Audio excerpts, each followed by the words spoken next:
Bueno, pues seguimos en la lectura del libro. Les he dicho que grabo en vivo y que grabo en mi recámara y tuve un pequeño inconveniente y suspendí así pasa toda la otra cápsula de grabación, pero aquí estamos de nuevo para llevar lo que estábamos leyendo. Y sigue entonces a continuación lo siguiente. Y entonces llegó la hora oscura y se cumplió todo lo que se había anticipado y profetizado. Silenciosamente, la mayoría de sus estudiantes juramentados al secreto por sus propias vidas quedaron aparte de las hordas de chismosos espectadores con aquella comprensión que los demás nunca tendrían que alcanzar y podrían, y observaron la dramática efectuación y cumplimiento del viejo principio cósmico que el gran maestro debe llevar su cruz al lugar de persecución y sufrir sobre ella y ser enterrado como si fuera uno de los muertos, y así ser preparado para su ascensión final al reino de paz y amor perfectos. Los especiales 12 estudiantes que representaban a sus guardaespaldas y junta ejecutiva y que serían conocidos por el mundo como sus únicos seguidores secretos, llevaron a cabo sus deberes correctos durante las horas de su sufrimiento, mientras que los 100 o más, incluyendo a su madre, llevaron a cabo sus deberes silenciosos, siempre conscientes del ojo vigilante del enemigo, y uno de los dos más ricos de sus miembros secretos se adelantó, como si hubiera sido repentinamente inspirado, y ofreció cuidar del cuerpo en precisamente al momento adecuado, cuando la ley hubiera decretado que debería cumplirse este deber. Entonces la cortina se cerró y cayó sobre esta gran escena, sin que vez alguna supieran los soldados y los políticos,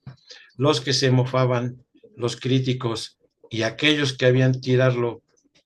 piedras y lo habían escupido, que una banda de 120 había rodeado aquel teatro del Gólgota, haciendo un círculo místico cuyo poder elevó a Jesús más allá de la injuria o mancillación humana, que en lugar de ser este el acto final y el cierre de la tumba, trayendo un fin a la carrera de un misterioso trabajador de milagros, era simplemente el cierre temporario de una tumba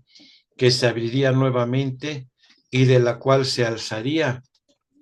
el gran redentor de la humanidad, cuyo poder había ascendido mientras él estaba sobre la cruz, pero que descendería nuevamente, no sobre uno, sino sobre el número místico de 120, que a través de esta transformación del hombre Jesús y la transferencia de su poder,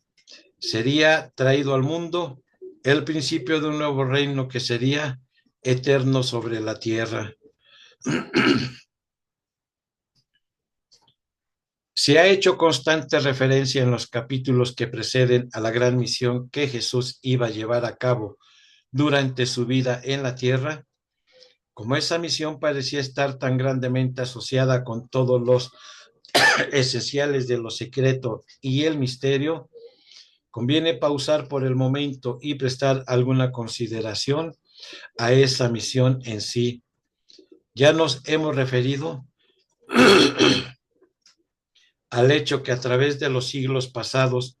caracteres iluminadores se han elevado sobre el horizonte y derramado luz y divinas revelaciones entre las gentes de diferentes naciones. Aun cuando vacilamos en aceptar en su valor nominal las extrañas declaraciones que se encuentran en los archivos mitológicos de las antiguas filosofías y religiones, y aún cuando descontamos grandemente las declaraciones alegóricas encontradas en la historia de las religiones egipcia e hindú. Por ejemplo, igual quedamos con una masa de hechos que claramente indican que la población de estos países creyó por muchas centurias que los grandes líderes que se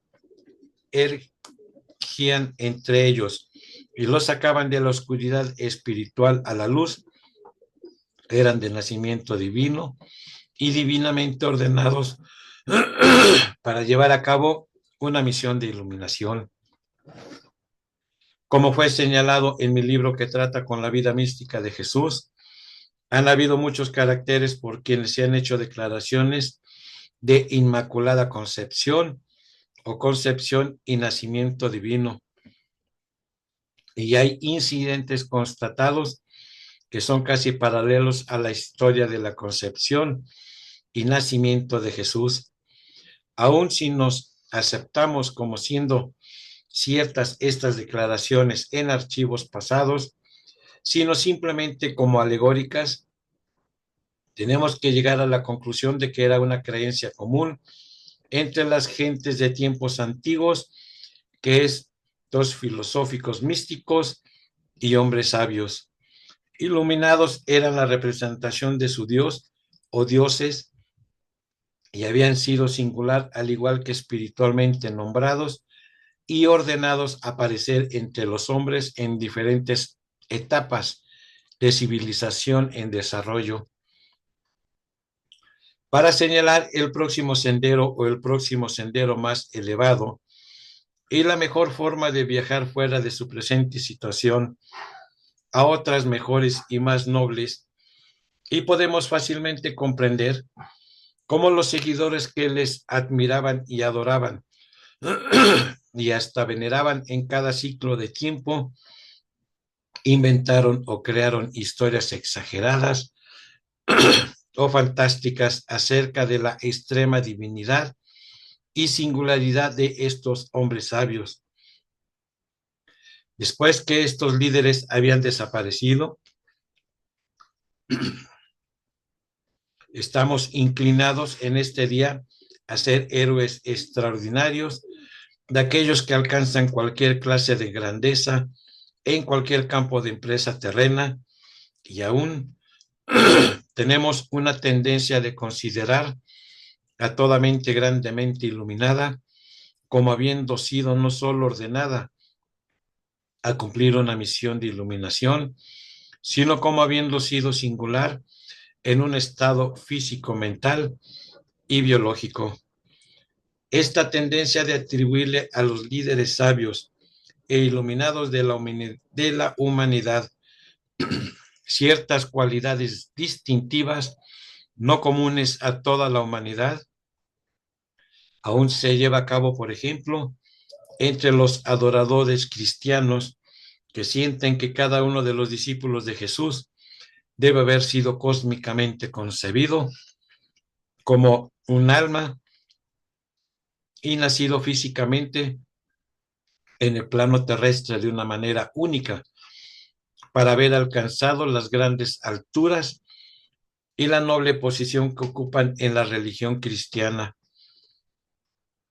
Pese al hecho que la literatura cristiana y los archivos cristianos nos dicen, por ejemplo, que antes de su conversión al cristianismo, San Mateo era un publicano o colector de impuestos que residía en Cafarnaúm y que murió de muerte natural después de haberse convertido en un gran predicador y una gran luz entre los hombres, dejando varios archivos espirituales que permanecerán inmortales en la Biblia cristiana.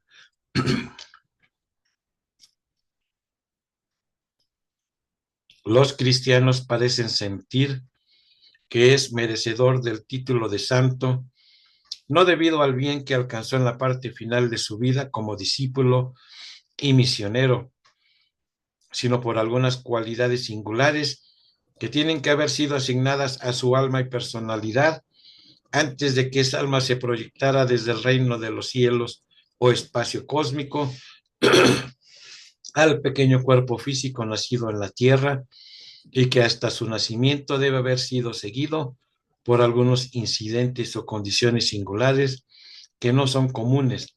a toda la humanidad.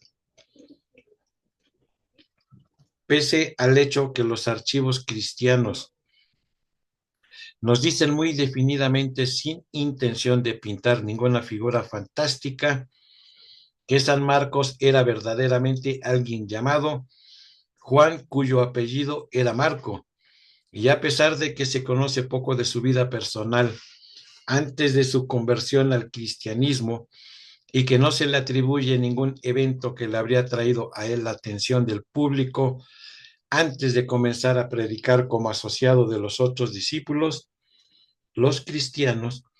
tienden a visualizarlo como un devoto y santo niño creciendo hacia un magnífico adulto espiritual,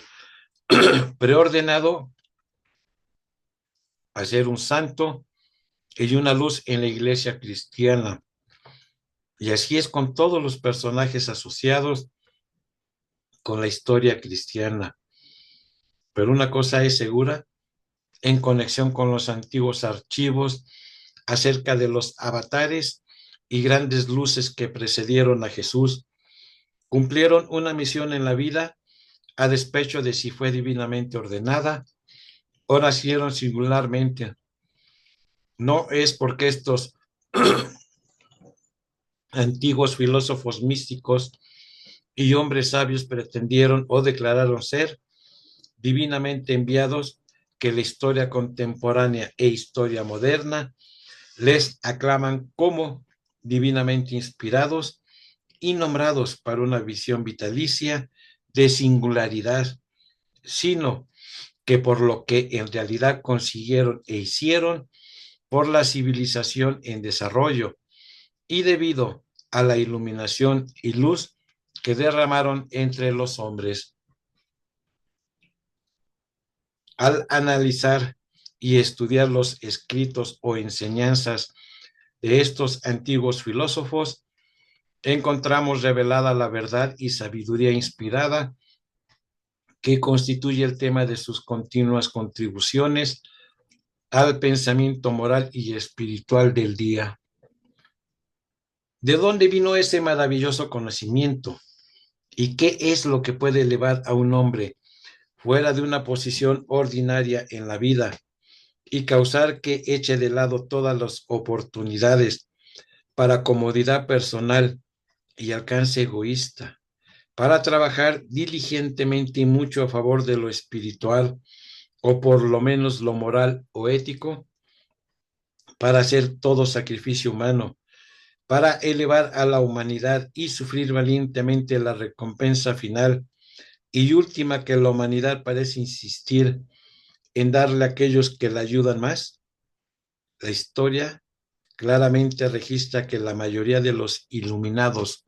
del pasado sufrieron la traición, la sospecha, los celos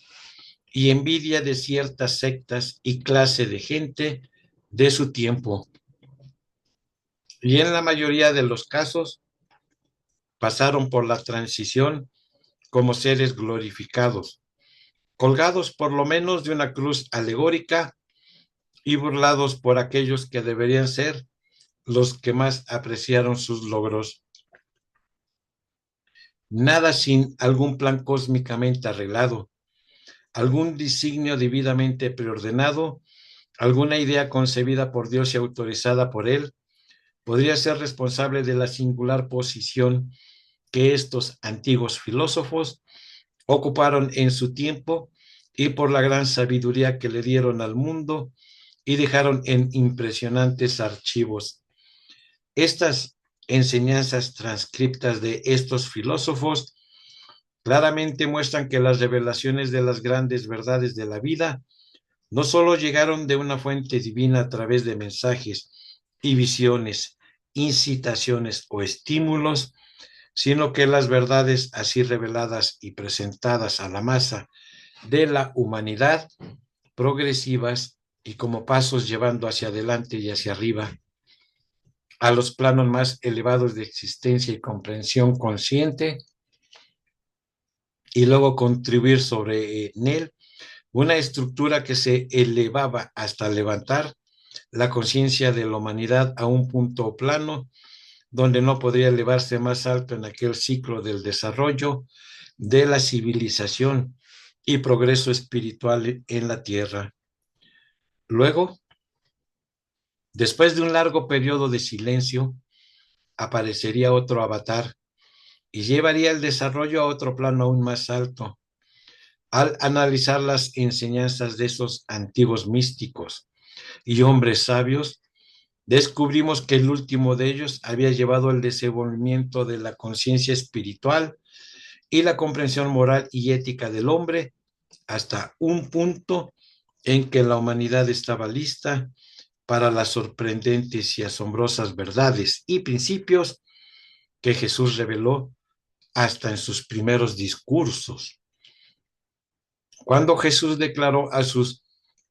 seguidores sinceros que Él les traía un nuevo camino a la vida eterna, Él les traía una realización y cumplimiento de las profecías de los hombres sabios del pasado, significaba precisamente lo que Él decía, y el desarrollo de la cristiandad y principios cristianos que nos han revelado en los 1900 o más años que han pasado. Pero quizás habló más sabiamente de lo que él sabía, o que sí sabía de qué hablaba debido a su preparación previa y entrenamiento para el ministerio y misión de su vida.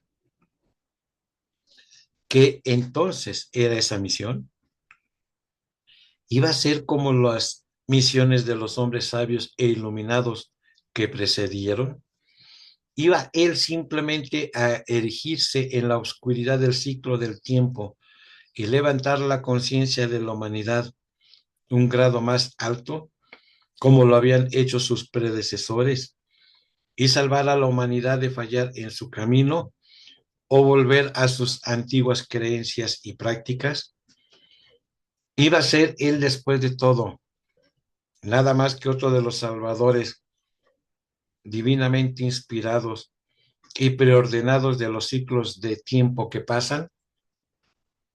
No importa cómo miremos su ancestro y las condiciones inmediatas que rodean su concepción y nacimiento físico. El hecho queda que Jesús, como la más nueva y mayor de las luces divinas, se irgió en medio de una gente que aparentemente no necesitaba una nueva religión o una más elevada o una más sincera. Si analizamos la religión judía que le rodeó por un lado, descubrimos que fuera de algunas creencias que los cristianos consideran hoy como quizás faltas de sinceridad, no hay duda acerca de la sinceridad general de todos los seguidores de la religión judía y particularmente en cuanto a su adoración del solo Dios siempre viviente. Y si analizamos las otras religiones que rodearon su lugar de nacimiento, no las encontramos faltas de sinceros seguidores y profunda devoción, que se anticipaba un gran Mesías. No era indicación de que se anticipara o necesitara una nueva religión o que se creyeran necesarios algunos cambios radicales. En verdad fue debido a que Jesús anunció muy al principio de su misión que él no estaba de acuerdo con y no podía apoyar todas las ideas incorporadas en la fe judía, lo que trajo antagonismo hacia e hizo sentir a la mayoría de los judíos que él no podía ser el Mesías anticipado. Solamente una vez antes en la historia de la civilización había venido a la tierra un líder y guía espiritual y cuyas enseñanzas y prácticas eran radicalmente diferentes y cuyos primeros pasos iban a derribar las creencias irreligiosas establecidas de aquel tiempo. Aquella gran luz fue el faraón egipcio Amenhotep IV, quien más tarde se hizo conocido como Agnatón, y dirigió las meditaciones espirituales del hombre, lejos de la multiplicidad de dioses simbólicos, hacia el sol, Dios y siempre viviente. Llegamos al final de nuestra cápsula. Les digo que 20 minutos se van rapidísimos. Mucha enseñanza aquí de la manera muy sencilla y hermosa, escrita por Harvey Spencer Lewis, para que nosotros podamos caminar más fácilmente en el sendero del retorno. Hay miles de libros sobre la vida de Jesús. Para los que quieran confrontar y pelearse y todo eso, en adelante. Hay muchos libros de los cuales hemos tenido la oportunidad también de leer muchísimos y nunca andamos peleándonos con esto. Para nosotros es el Maestro Jesús, el cual dejó una instrucción, un legado para la humanidad, por supuesto, como dice aquí el libro. Muchos no le vamos a entender, otros sí les van a entender, cuestión de cómo sea la evolución de cada uno. Pero la hermosura y las enseñanzas fueron dadas para todos. Mi nombre es Eloy Bertelli, su servidor. Hasta la siguiente cápsula. Gracias.